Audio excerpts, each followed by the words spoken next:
Hello and welcome back to Parley, my on-the-spot responses to the prompts you folks submit. This one is from True Parley Grandmaster Foot. Hope you'll enjoy listening. It's about fictional art, the joys of fictional art, as part of the fictional art series. Welcome back, Mr. Foot Begins. This fourth part of the mini-series, inside the greater invisible wall line of Parley, we'll tackle the fourth and final type of non-existent art. I found a few interesting applications for fictional art in this case that we will tackle one by one. As a reminder, the simplest way to think of fictional art is as stories within stories. Right, so we're talking about a piece of fiction, a game, a book, a webcomic, whatever, and inside of the piece of fiction, there is a meaningful amount of content of a piece of art that is presented as being from the world of the fiction. The example that comes to mind for me, even though I actually haven't played very much of Skyrim, is that Skyrim contains a very large number of like actual books, some of which are pretty short, some of which aren't that short. There's some, meaningful just novels inside of the game, which is interesting in and of itself. But I can think of many examples.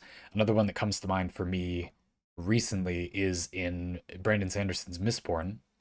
The original Mistborn trilogy contains bits of like travel logs from the past that characters in the present of the story are translating and reading and like researching in some meaningful way. And you get to read the beginnings of, some parts of that at the beginning of most of the chapters. Now, it's not made clear whether that is all of the fictional piece of art or not, but the point here is that there is significant content from the fictional piece of art. Uh, as an example you lead with. With our previous Aviators example, this person was writing songs that were mostly disjointed from their reference. Even with the fictional songs about the Bleeding Sun universe, they borrowed themes and motives, but it's not a real story with characters and a plot. Right, those songs imagine a lore and a world that could be made, like there's the pieces of it are there.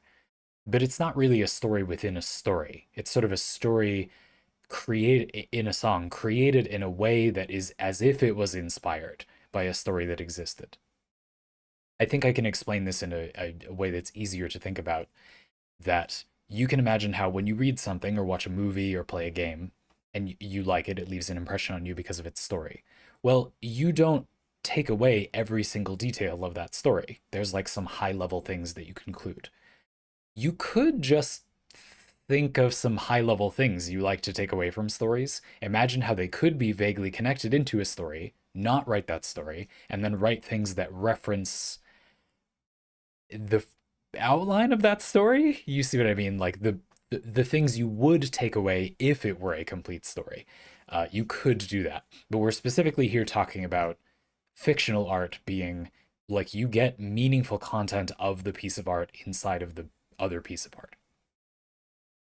This is where we get into fictional art. What if we created worthwhile stories, specifically for the purpose of abusing the synesthesia cheat code to enhance a different story?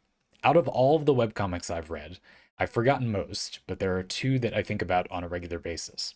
One is the horrible titled, yet infinitely interesting, Death's Game. That is a truly weak title. But I read the premise of that one, it sounds cool. And the other one is the quietly beautiful Muse on Fame. I read all of this at your recommendation. It was a lot of fun. A little while ago, though, and it's that is relevant to our topic. Muse on Fame tells the story of a struggling actress named Myung as she's given a second, unlikely chance at her career. We follow her as she tries to navigate both a troubled personal life and her acting jobs as she creates a series of movies. In fact, the story can be neatly split into 5 sections via the movie Myung is working on at the time, or like what she's doing with her acting. Intro slash she's not acting, Working Girl and Salaryman, Two Women, Self-Immolation, and Black Star, all fictional pieces of art inside of Muse on Fame, which we get significant content from. In a lesser story, these movies would just be set dressing for the personal drama. You've probably seen lots of works before that sound like this so far. There's movies within the movie. It's about a movie actress or something. But Muse on Fame spends a lot of time on the actual movies, specifically their plot, what they mean, what the creative decisions are, and how they shape Myung's thoughts on both her life and her acting. And that's all really cool. Thematically, Muse on Fame is about a lot of things: love, identity, fame, dreams, justice, death, trauma, and the role of art in all of the above. And all of that is super interesting and honestly worth a full parlay. I'd love to do one. But I cannot stop thinking about the fictional movies themselves. While all of them are interesting, the one that specifically stands out to me is Self Immolation. If this movie actually existed, it might have been among my favorites of all time. There are so many creative decisions that the move in the movie that I would love to see played out. The way it blurs acting and reality, and how it relates to director Chung's life. And there is the beach scene that I've thought about for way too long, considering we're talking about a fictional movie that only exists in the world of a webcomic. But hold up. This is where we once again arrive at the big question of this whole outsourced art topic. Is Self Immolation actually a good movie, or is it just good because of the context of Muse on Fame's greater story? What if the author of Muse on Fame would go ahead and actually create the movie, Self Immolation? Would we start to see the ugly corners of storytelling? All the inconsistent character moments and weird pacing, the narrative dead ends, and those sections of the plot that fail to get across. Maybe Self Immolation's best strength lies in it being fictional, so we can pretend it's perfect. That's a really interesting wording to me. So that we can pretend it's perfect. Okay, pretty cool. So this is a really good example. I would like to spend the entire parlay talking about this, but I'll try to pace it because it's long, as a lot of yours are, and you have a lot of good examples. But I love this one. Let's spend some time on it.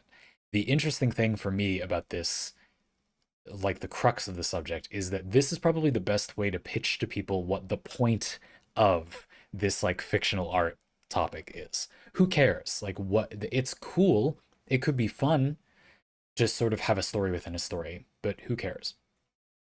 There are some decent reasons. There are some mundane reasons. One of them is that a really good way to make a compelling piece of art is to do things in a shockingly straightforward way. What I mean by that is, if characters in Mistborn need to look to the past to find a weakness for the despotic magical ruler god king that is tyrannizing them, maybe they'll read some ancient texts or whatever. If the story can flow in an effective way, and we just read the texts, like the audience just reads the texts, that is very good. That is very compelling when that can happen. It can be very magical if something happens in the story that we just do it. There's this idea in video games that if something cool would be happening to the players or in the plot, the player gets to do that. Ideally, the player gets to play that thing that happens.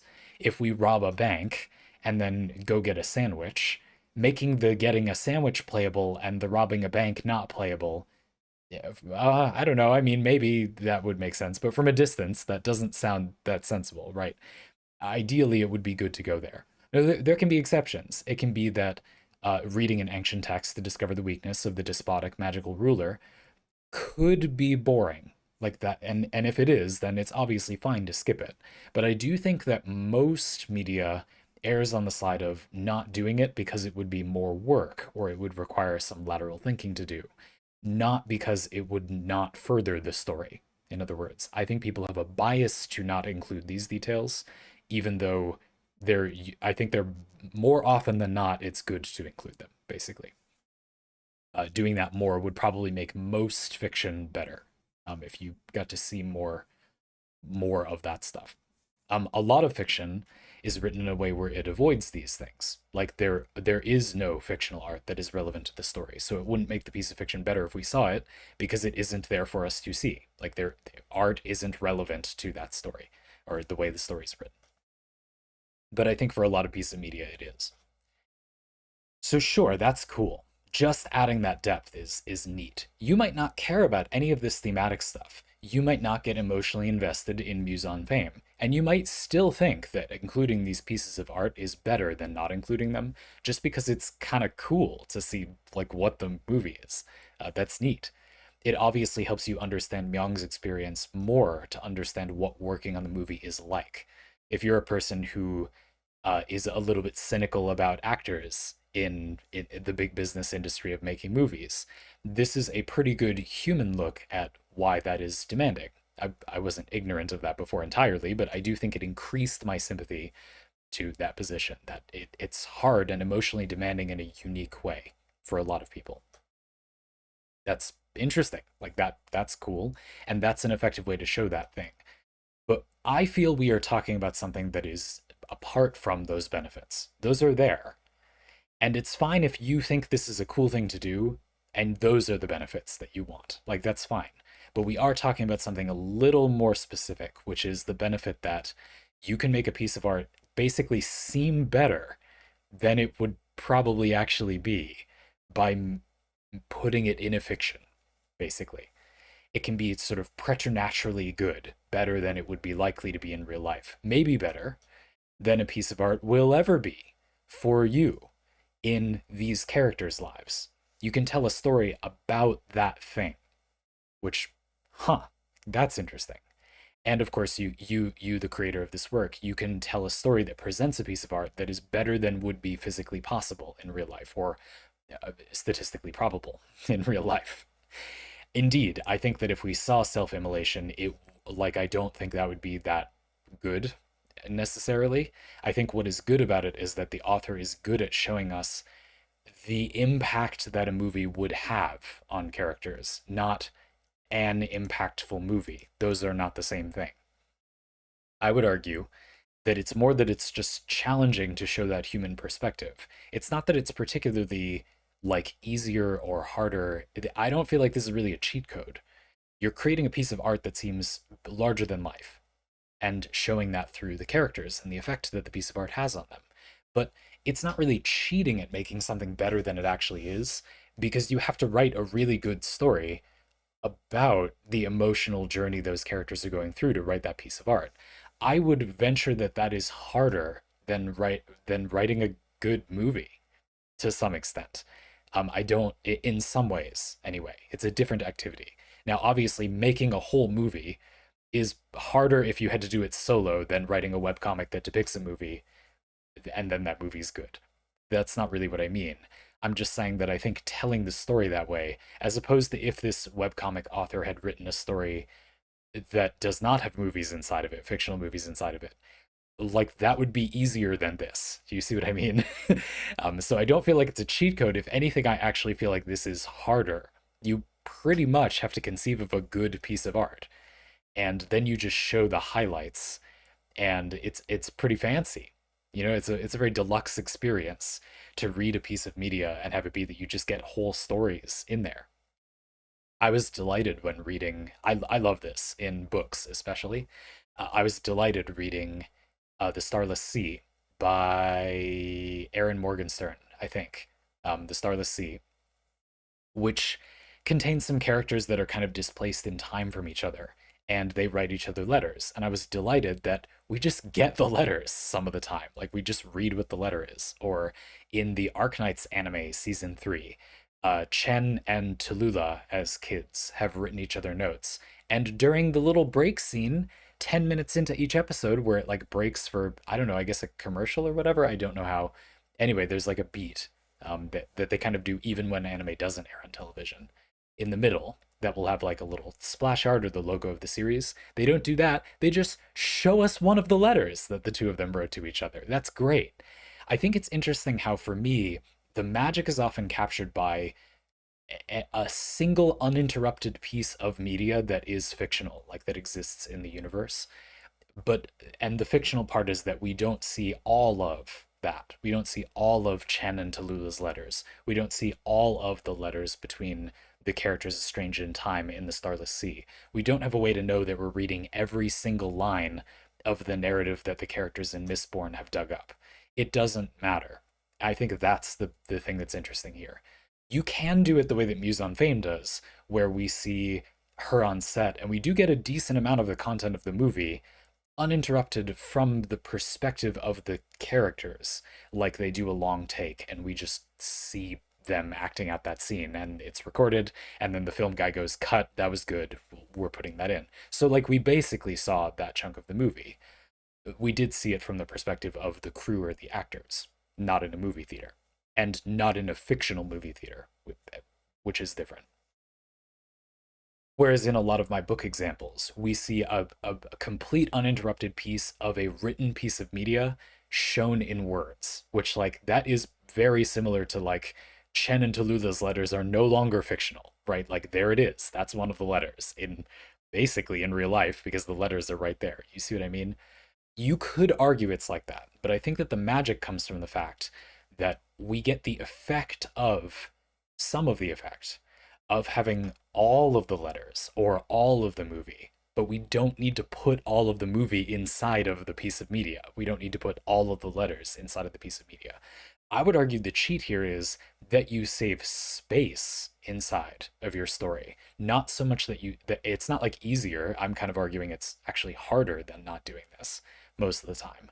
It's not a cheat code for providing an emotional impact or synesthesia. I believe that this is actually the hard way to do it. This is more difficult, but for potentially better gains. The cheat code part is really length, in my opinion, is that you can make a story incredibly dense if you do this technique. And not every story wants to do this. I mean, every story I want to read does. Uh, I'm just saying there are lots of ways you could be checks notes financially successful if you like didn't do this. I mean, it's not good to make things more dense necessarily, but there are benefits to doing it. Certainly, you might have more emotions. In Muse Unfame is kind of a modest length. You know, it's not that long. We haven't really spoiled anything, and we're not going to. Go read. I recommend this. It was cool. Go check it out. I don't know. It's fun. I liked it. The art style is interesting. I like the premise. I didn't. There's like a key character I wasn't sort of thrilled with, but I thought it was cool. And yeah, it's a really good example of this subject. If you haven't read a lot of books or webcomics or played games or movies or whatever that have art inside of them, I think that's something you might really enjoy, and this is a decent starting point for that. There will be more in this parlay and in this series as a whole. I also just recommended like a third of a dozen books that have this in it. If you like this existing, I do think Brandon Sanderson dabbles in this frequently. Mistborn Era 2 has the broadsheets. If you've read that, you get like newspapers from the society in between some of the chapters, which is cool. And they often have like vaguely relevant or like atmospheric detail inside them. That's neat. There's a radio show in Mistborn Era 2, and he has a short story that is literally just a few episodes of the radio show presented as they are in the world. And again, you get some sort of minor lore drops, but it's mostly just for fun. It's just cool to get to see that. So that's neat. That's definitely a minor focus of his work. There's a whole series of Brandon Sanderson Cosmere, like his interconnected fantasy world books, that are just one of the characters in the world tells this story, and that is a standalone novel in the series. Like Yumi and the Nightmare Painter and Tress of the Emerald Sea are just Hoyd telling us those stories. Like, and it's a frame narrative. It says that that's what it is. That's cool. I don't know, like that. It builds up to a feeling like you're sort of in the world in a way. I think that is one of the things this does. By creating more than one layer, you make the fourth wall of the story not very decisive. You make it into more of a gray area, I think. I think this is really effective. Like Inception or waking up from a dream within a dream, it becomes surprisingly less clear what is real and what is not, just from one more layer of separation, just from it being story within story reality rather than story reality. It is surprising how much of an effect on immersion that has. I think that's another significant benefit here. It really feels like you're on the set of those movies. There's something about how the human brain resets to a certain environment that I think is very effective here. I actually am not that high on the emotional effect of a lot of these things. I think it's an effective technique to do that. It's not that I don't think it works. It's more that I don't think it's like easier or better than doing that another way. If anything, it's harder, but then maybe better if you succeed. Just because it requires more work. Certainly, it's easier than if you needed to show us the emotional impact on an actress and you had to make the movie that she was in its entirety, like to show us that. But I mean, you could show us the emotional impact on an actress working on a movie without showing us any of the movie. You could do that. And this is not as easy as that, but not as hard as making the whole movie. And it has more emotional impact than seeing none of it, and less emotional impact than seeing all of it, I think, for the most part. It's a completely fair exchange emotionally. Effective, a good break point of effort. You, as an individual writing a webcomic or a book, you likely cannot make the entire movie. So you've made basically as much of it as you can make, pretty much. There's a massive pacing benefit. You can cut out a lot of it, or you don't have to make a lot of it. But then you get a bigger like emotional gain. From a writing perspective, I think this is a rather equivalent exchange. Alchemy, no lead to gold here. However, there are a lot of other benefits, in my opinion, and I personally feel like that builds up a little bit. Mr. Food, I'm aware that you may at this point argue something to the effect that if you could respond here in the parlay, you might be saying, well, but it's those things, it's those other benefits that help magnify the benefit. And that's why, even though it seems like a fair exchange in terms of raw effort to emotions provoked from the audience, this is a cheat code in entertainment because you get so many other benefits all at once. I'm not really disagreeing with that. I guess I'm just saying I think maybe it would be more helpful to just think of this as a very efficient way to do this. I think a lot of writers think, oh, but if I were to write the whole text of that, the novel that my character is reading inside of my novel, that would take like a lot of work. And it's like, okay, surprisingly, if you write like 10% of the novel and then give us that, that might be much more efficient than you would think it would be. Like I think that's sort of the thing. One more thing it reminds me of is Baldur's Gate 3. The beginning of Baldur's Gate 3 might seem a little weird to some people at first. You get abducted by aliens and have a tadpole that controls your mind put into your brain, and then you land in a largely expected fantasy environment and have a largely normal and down to earth fantasy adventure. What was that about? But it's very efficient, as has been complimented many times in people's Baldur's Gate 3 reviews. It's a very, very effective way to get the characters to dislike each other but want to work together. Great for a game where you get to develop your relationship with each character. It's an efficient way to put people like temporarily on the same side, even though they don't trust each other. You can have a game about characters who fight as a party, but you don't need to skip the problems with trust. You can just handwave them for a second, and then the characters will hash it out when they get back to camp by giving them an emergency. We could just keep going. It might seem like, wow, they had to create all this stuff just for that one little thing, and then we get off, but it's really very efficient from a different perspective. Obviously, when you get into like a video game doing this, it's different because you kind of added work to some departments while removing work from other departments, if you think about it.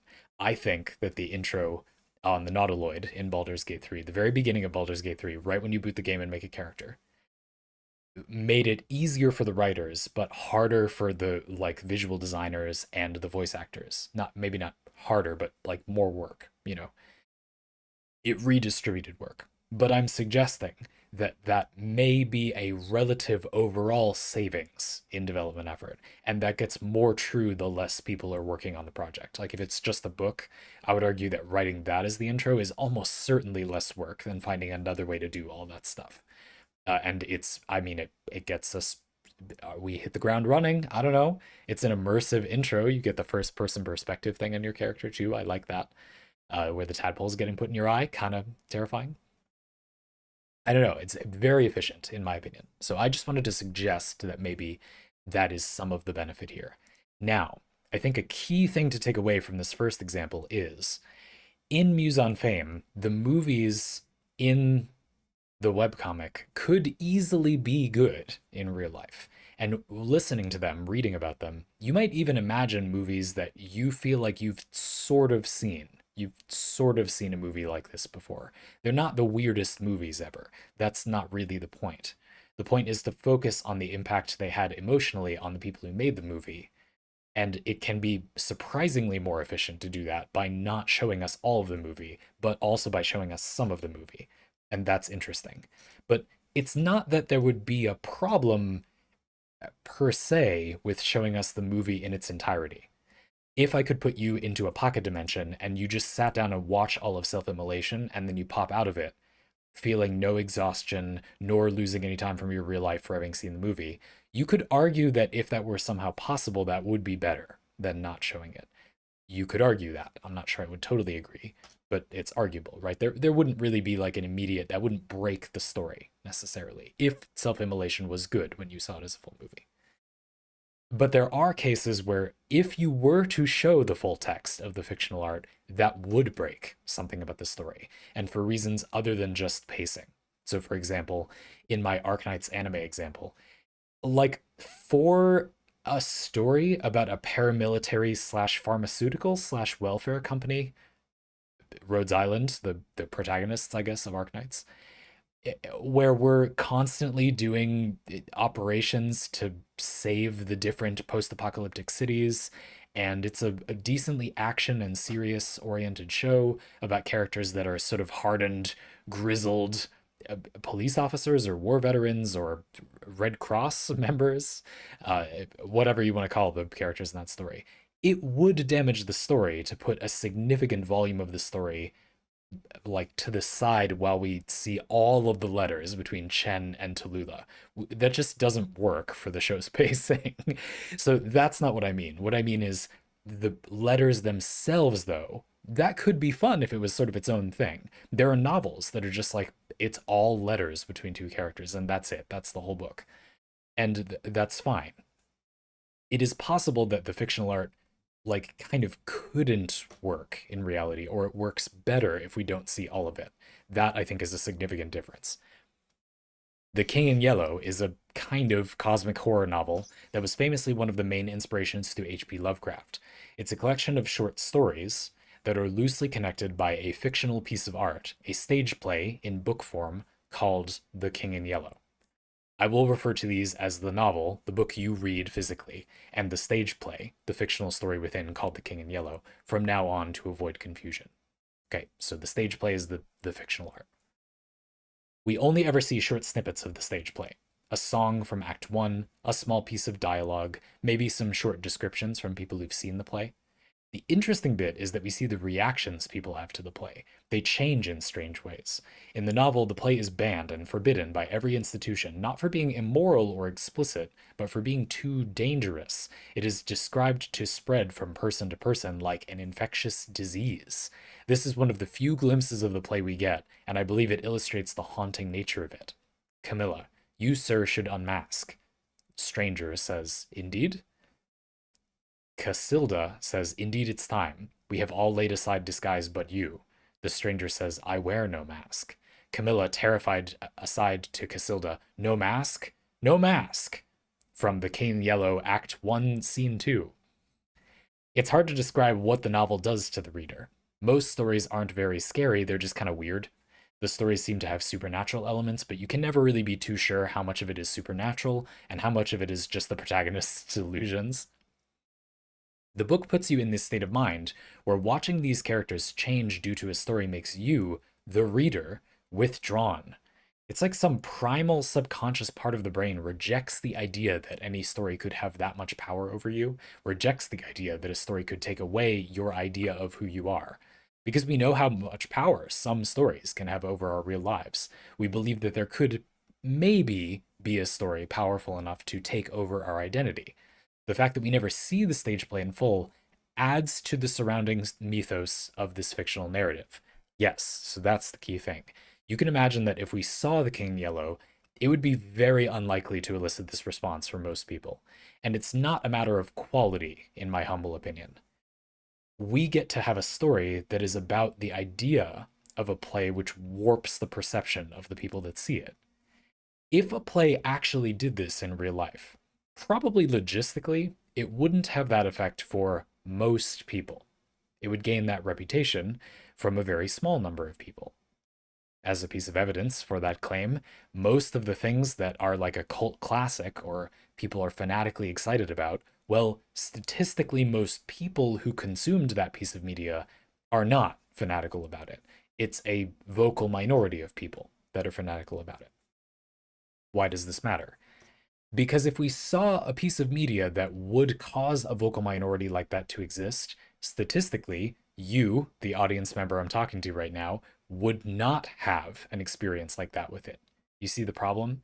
To tell a story about a play that causes people's perception to warp, we can't really show you the play because the likely way it would have that interaction with you is that only some people would experience that impact, or it would be extremely unlikely that you'd be able to make something that would consistently have that impact. Yet the idea of a play that transforms people's perception is compelling. It turns out you can just make a story about the people it did affect and give us minimal detail from the play, just enough to ground us a little bit. And that totally works, potentially. So you see how this is a different example than the one before. In the first example, we had a case where this piece of media could exist in its entirety, and that would likely have no major problems. It might be difficult to make as good as it sounds like it is. But it wouldn't, like, not work for its utility in the story if it existed in its totality, as long as it were, like, pretty good. But even the very best pieces of media don't in real life consistently cause the effect of something like The King in Yellow. They do for some people, but they statistically they probably won't for the audience. So instead, it's more useful to specifically avoid providing the full text of the play, to specifically obscure that and focus on the characters it did affect. I don't know if this is actually what happens. I haven't read this novel, but I would imagine that is the idea, how you've been describing it that way. And then, even, something else even stranger happens. The first four short stories feature characters whose lives are twisted by the play. They're haunted by the book, and it leads them to ruin. And the other six short stories barely feature the stage play at all. But the specter of it still looms over them and taints those stories. It's as if the stage play has started to corrupt you, the reader, as well. Yes, a very interesting opportunity you get. As you said, Mr. Food, the seed of the idea that it could maybe be powerful enough to take over one's identity. I think this is the critical thing. From an emotional perspective, we as humans are more likely to experience that effect if we hear how it would happen to us, I think. I'll say what I said again. If you read about a play that could change people's perception, a piece of media that would have such an impact on people that it would take over their life, and you get into the details of how that would happen, I believe it becomes more likely that that will apply to you, not less likely.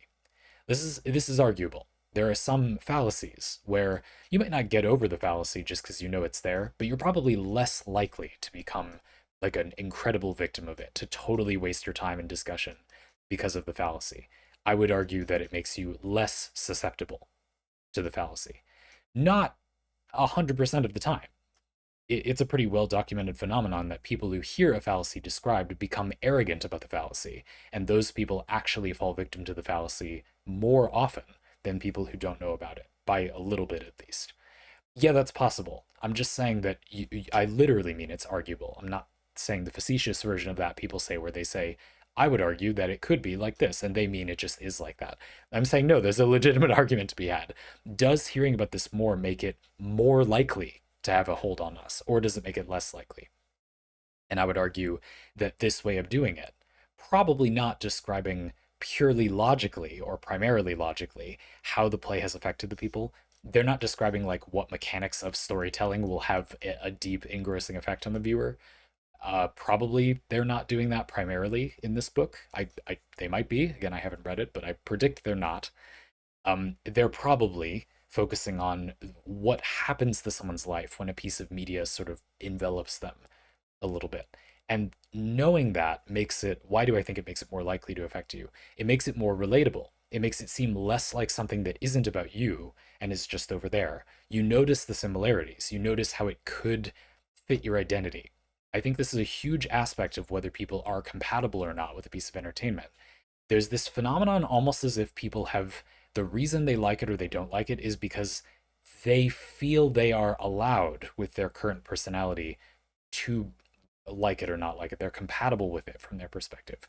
Showing someone the mechanics of how they are compatible with something they wouldn't have thought they were compatible with does, in my opinion, make them more compatible with it. Just having it described how they could be more compatible with it. That's what I think. I think that people are primarily, this doesn't work because people are relatively close minded about the idea of it affecting them. And if you help them get more open-minded about that, they imagine it more. That is very similar to what happens when someone actually does get very involved in a piece of media. They just get open-minded about it, sort of. So very interesting. I would imagine that the short stories that don't feature the play at all probably do something like breadcrumbing things that vaguely make you free associate back to it, and you feel like you start seeing it everywhere.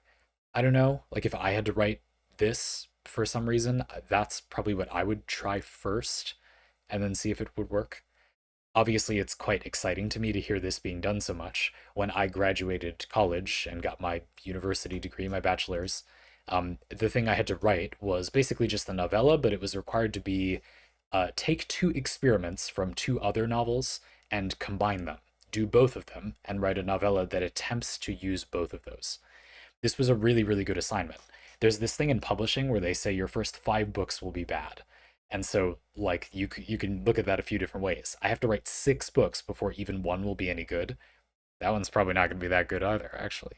But the other way to look at it, I hope, which I hope you'll consider, is you get 5 to experiment where there is no lost, like you don't lose anything by those being bad. So you ought to just put a bunch of weird stuff in them, right? And I agree with this take. There's definitely debate in the writing community, like how do you grow as a writer more effectively? But I agree with our professor for that class and a lot of people in the industry. It's better to cram the early attempts with experiments, knowing they won't work, and have the courage to try them, knowing that like it was kind of going to be bad anyway. And you know what? It's interesting now. It's just not actually good. Like the thing I wrote isn't entertaining to read, but it is intellectually interesting to see that someone combined these things in this way.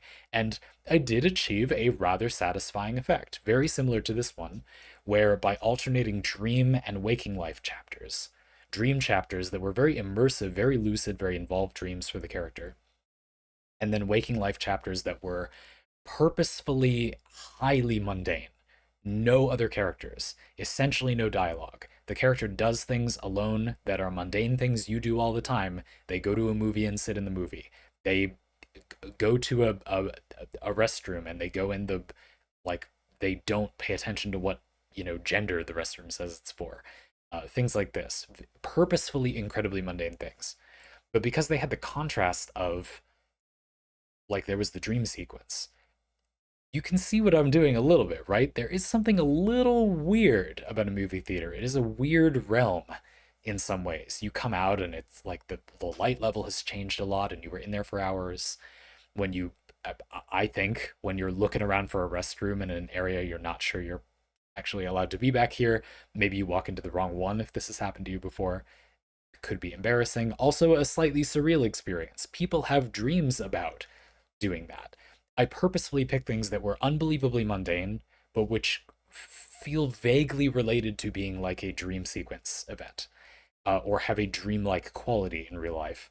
And something about having had the ultra surreal dream sequences on the one half of the book had really significantly affected how those scenes feel. It felt weird to describe.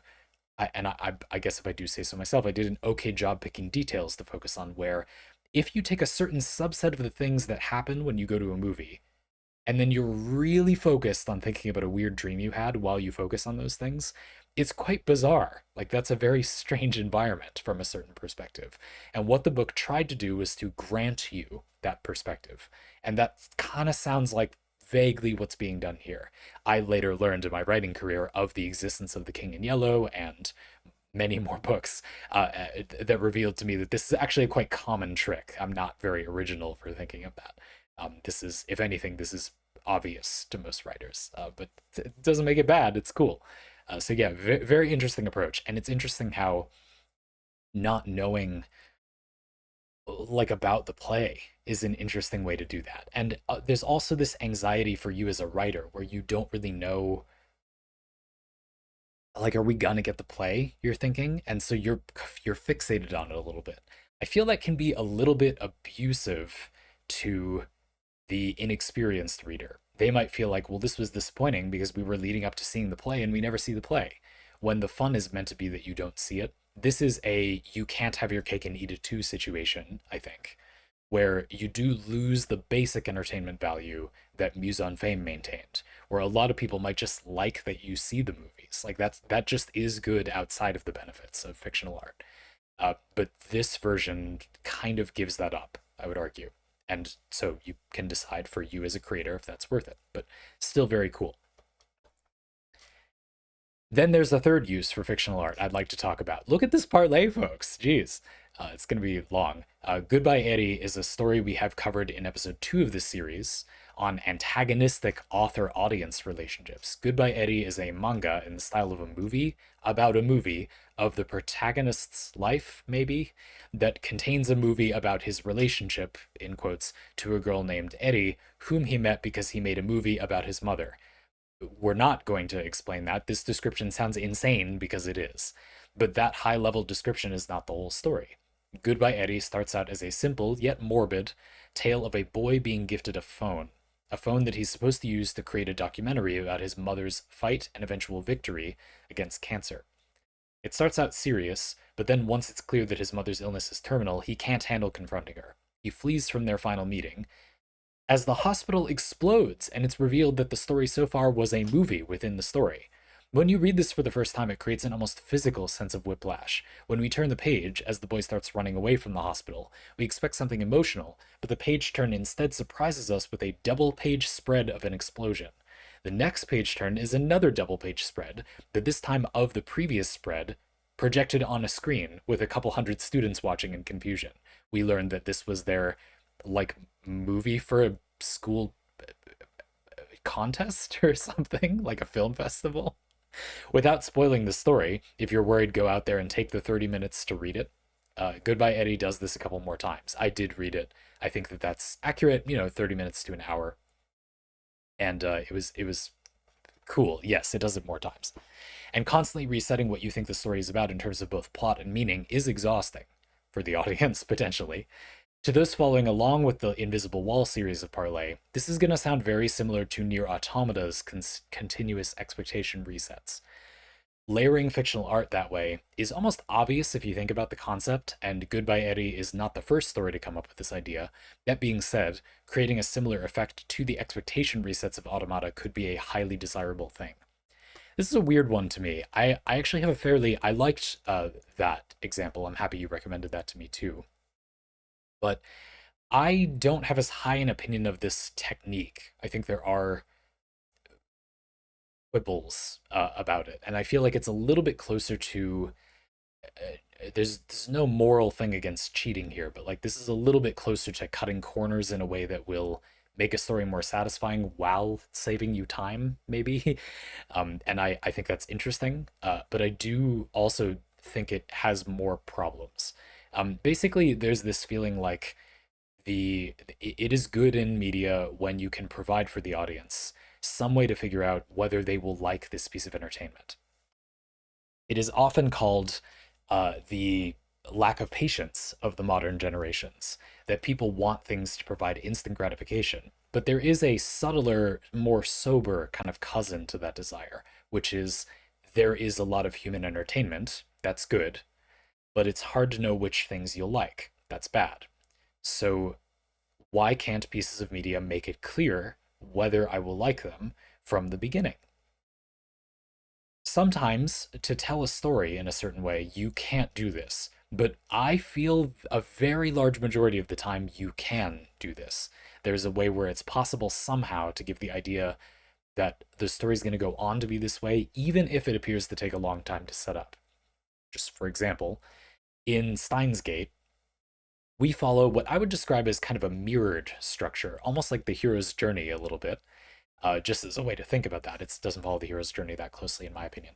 But the idea that we sort of go in a circle. We for the first half of the series we're doing one thing, and then there's a turn, and then for the second half of the series we kind of navigate the other way. And it's like that. I'm trying to avoid spoilers. It's a cool show. So you might say, okay, aha, well, that means that in Steins Gate, they can't telegraph what the story is going to go on to be about at the beginning. But they do telegraph what it's going to be about at the beginning. The very first episode is a self-contained reversal of expectations. This is there so that the audience feels like, oh, that's what the story is going to be about. The hope, I think, on the part of the creator is that if you didn't like the first episode or the first two episodes, let's say, you resolve or work through or move on from that first episode. That is a microcosm of the type of fulfillment that the piece of media will give you as a whole. People don't often break down what they like about pieces of media mechanically. What did it specifically do that caused you to like it? But these things exist, and if you do break them down, you'll find that it is very constructible what you enjoyed about the piece of media. You can do it on purpose. When people say, oh, we have to use the Bethesda magic to make, the next game good, that can only be seen as a failure, a room to grow, an understandable failure, a human failure, but room to grow. You can not have it be magic how you succeed. You can systematize how you succeed. And that is better in all ways than not doing that, provided you have enough control over it. It's just harder. I'm not going to pretend to be able to do that. But it's a project. I not to be critical, sorry Bethesda, that was just the quote that came to mind. Lots of people are guilty of this. That is the job of the artist is to become interested in what makes something satisfying or resonant. Maybe just to you, maybe not to the audience. But I don't know. I don't have a high opinion of making entertainment for people and not being interested in what makes that entertainment good for other people. Or I sort of feel like when people say that they're successful in the entertainment industry but they don't care about that, I don't believe you. You are interested in that, but you just call it something else. I can't help but think. I'm open to the idea that that's wrong, but I am distrustful of the idea that people say, "Oh, I make legitimately very entertaining things, but I just couldn't possibly like it's not effective to care about what makes something entertaining." Like that it seems very wrong, so you could be right somehow, but I don't know. Um, and I think that that's basically what's going on here is that it's a story where we've noticed that it could be dramatic to see a child document their mother's struggle with cancer. There would be some parts that might not fit the drama of that story, right? We don't see every single moment of her fighting against cancer. We don't see every single moment of anything in basically any story, right? This is you don't have to go pee in video games or something like that. The whole thing with storytelling is you don't show the whole thing. That's like what it is. You can, it's possible to show pretty much literally every single thing that happens, but I would argue kind of the entire thing of storytelling is you're sort of compressing. I think that the main thing that Goodbye Eddie was doing for me was just making the transition, the hinge between, oh, that happened to my mom, now my life moves on. It made that transition point happen faster. We didn't really have the decompression of, oh, his mom is gonna die of cancer. So he has a scene where he runs away from the hospital or cries over her bed and then we can decompress and move on to something else. Instead, we get to do a kind of pacing hack where by having the moment where he would be confronting that be replaced with a shocking there's an explosion and then the explanation that this is how he ended his like student film festival film, we've now gotten to the inciting incident of the next plot, sort of skipping over the beat of resolving the thing with his mom because that isn't the end of his narrative arc, you could argue. So it's not wrong because it cuts out emotional pathos that's needed. If you made a story that was genuinely about the emotional, struggle with him and his mom and them caring about each other, and then you cut out the ending, that would be bad. But if the story is about him working through some broader or deeper thing in himself that is going to continue after he does this film festival thing, then it could be good. You're staying laser focused on the plot. That emotional peak of him dealing with his mom's death arguably isn't the focus of the story. And so it arguably serves the plot to explode over it. And it creates, yes, a reset of expectations for your emotions, makes you emotionally vulnerable to what is going to happen next in the story. But I would argue the more mundane thing that's happening here is just that it stays on task for the story that the story is really about, if that makes sense. It's a way to sort of dramatically skip beats in a story. Let me explain it a slightly different way. Let's say that you wanted to tell a story about as a young person, a very large number of your friends died. Sorry, it's depressing. I'm doing something similar to this one to make the example better. It doesn't really serve the story for you to see the entire funeral or whatever your send off is with each of your friends that's dying in the story every single time. It might serve the story to show some of them, and you could also write the story in an effective way where you wouldn't show a lot of those. But the point is that literally needing to show every single death of every single friend in the exact same fanfare, as if they were all the end of the story, doesn't serve the plot of that story. You want to show the effect they're having on the character if that's what the story is about. Having them be frame narratives of each other, where they're nested stories inside of each other, could be a very good way to do this. For example, it's framed as you tell your friend a story about your friend's death. It is revealed that that was real, and you are telling this friend that story as they are about to die because they wanted to hear it for some reason. This is becoming very morbid. And then that would be revealed to be something you were telling to your friend while they're like close to dying, or maybe you're convincing them to have a little bit more hope or something. This could be an effective way to structure a story such that it doesn't have a bunch of like false endings. What I think of is music. When you're writing a piece of music, there are certain progressions of notes, and it happens in our speech too. If I say something like this, it sounds like we finally concluded the parlay, but we haven't, so that's kind of an inappropriate cadence there. And so in a piece of music, you tend to try to find a way to follow up the notes in the scale that you're playing in such a way that you don't wrongly step on the conclusion cadence before it's the end of the chorus or whatever, you know? It would be nice to find a pattern of notes that doesn't do that. And I think that that is more or less the main utility of this. I'm actually skeptical that it matters that it is fictional. I think this is an interesting example of something that does a similar technique to the other works. I believe there are parts of Muse on Fame where something similar happens. We see Myung and a character that is relevant to Myung's personal life interacting, and it's not immediately clear whether this is a movie or not, or it's not immediately clear whether those two people are feeling emotions that are the plot of the movie or emotions that are like their emotions toward each other. But I think the key there is that it's not something where we think like everything is fake. The whole story of Muse on Fame is about how if you acted that way, that kind of can only be so fake in a certain way that affects you somehow. Whereas you could argue that these are like, oh, the like the hospital exploding was fake, but you understand that the emotions from the story were real, I suppose. It's just it's not presented as like a piece of art in and of itself. I like this example because it's really different from the other ones, but I do think it's worth highlighting how it is. I think it is very different. I also wanted to say that I think going back to that setting up expectations thing, it can make it a little bit harder for the audience to know what's going on. Like I do think it's shallow when audience members have this hang up on, oh, if it wasn't real, then nothing matters. You know, the kind of person who says, oh, you play video games all day, like, but video games aren't real. Like, who cares about that? Like, that's not that's a stupid take. Like that doesn't make sense. You can analyze the human condition for a very short amount of time and arrive at the conclusion that that's artificial. Like that distinction is artificial. The thing you're doing is not valuable because it's physical. It's often actually worse because it's physical without getting into it too much. If there's anyone in the audience who thinks that, I don't want to hand wave whenever I say, oh, that's a dumb take to have. I always want to explain why I think that, but without derailing the whole parlay. The beginning would be think about what is actually more beneficial to yourself or society when you do something like in real life rather than in a video game.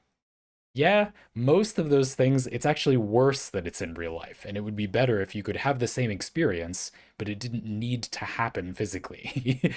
That's like, that's bad, actually. I don't know. Anyway, without getting into it too much, that's silly. So I'm not trying to pander to that idea. It's okay for the audience to read a story, not know that this story is a frame narrative, and then have their expectations upchucked. Some audience members will not be okay with that.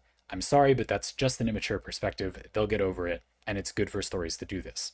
However, I do think that there's a different problem, which is that to some extent you are changing what the audience gets out of the flow of the narrative. Is the audience signing up for a story where there's going to be, is the story about his mom dying? Or is it actually about something totally unrelated? Again, this is something where it's a little bit debatable. You can look at my Steins Gate example and say, well, Zandy, I disagree that the first episode sets up what the series will go on to do. Yeah, it's arguable. I don't know. I don't strongly hold that opinion, by the way. I would say I'm maybe uh 70% for and 30% against that episode does that. I don't think it's brilliant, but I think it is that is what they were trying to do, and I think it is somewhat effective. Um, and I do think it's true that a lot of people make a naive argument against these types of media. They'll say something like, "Oh well, this didn't set up expectations. The beginning of the story wasn't about time travel, and then later it's about time travel." And it's like, okay, but it doesn't have to literally be about the exact same thing to indicate what it's about. However, again, the point I'm trying to make is that I think for a story like this, you might think that you're getting an emotional character piece about like a boy and his mom, when in fact, I wouldn't say that Goodbye Eddie goes on to be a story about that. That's okay. If it's a narrative that we cannot find a way to tell, you, the writer, cannot find a way to tell in a way that telegraphs its intentions early on, like that's okay. But I do think that is a cost. And I think that when people handwave that cost by saying, oh, people should just be more patient, like, should we though? People who can't put down their phone and stop doom scrolling for 2 seconds, I bet a lot of you acknowledge that that's not good and it's okay to have difficulty with that. But like, we're not then arguing that it is good for it to take hours to figure out if you enjoy something. No, that's not good. We can have our cake and eat it too here. We can not trivialize entertainment, but have it be that if it causes no setbacks for the story, you do show what the story is about within the first few pages, right? Again, I can think of many examples of stories where people would think, oh, there's going to be a lot of setup, but you absolutely can write the story in a way where we just get right into it, and the author does, and that's great. And I have very little patience with that nowadays. I feel like if the story can't do that, it's got to be pretty good to make up for that, or short, or the entire story is short. And I think that that's probably how Goodbye Eddie resolves it. I liked this, even though I just complained about it for 20 minutes. So why? And I think the answer is, if you're going to do this, a very good way to resolve that tension is to make the story not be long, so that you don't find out on page 200 of Mistborn or whatever that in fact it's a story about like running a bureaucracy in the Middle Ages and the effectiveness of canning on helping you establish a medieval modern society. Like, stop. No, like, what? That happens in book two. That's book one is very focused. No, it does happen in book two, but I think it's very focused. It's not a criticism. um all in good fun.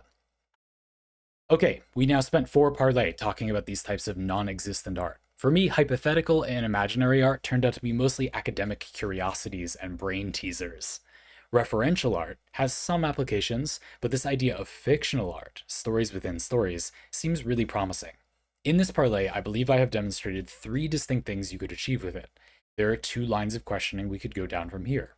One is to try to better understand the synesthesia cheat code. What if we were to turn one of these fictional stories into a real one? Would it be as good as the fictional one? Or do we lose something in the process? Do we gain something instead? The author of Muse on Fame has stated that her next story might be a webcomic adaptation of one of the movies from Muse on Fame, so we will have to wait for that. But then there is also the second path. What if we took the Near Automata approach and try to combine many of these ideas into one work? The Invisible Wall series is vaguely about game design, yet somehow this episode didn't feature a single game. No, it's because it's similar to things in all entertainment. So what if we created a game about a fictional story that was larger than life and put the player into a strange state of mind and then supported that by continuously resetting the scope of the story and what it's actually about? Well, that game exists, and it's called Alan Wake 2, and we'll talk about it in the next episode. I'll leave you with that. We went long on this parley, and I'm going to record the next one, which is called Alan Wake and Being Lost in Fiction, very shortly. So I'll just leave it at that. Well put. Indeed, I thought this was a great way to summarize this very interesting topic. This is a long parley, but this is a big topic, and I feel like it's a decent flyby of at least its pros and cons. Were you to try to write this in a piece of your own work, I think we did an okay job, you and I, creating a starting point for that. I liked this one. Folks, if you want to get your own parlay like this, you can do that using a link in the description. Hope you think we did an okay job. I'd love to take a crack at yours. See you in the next one.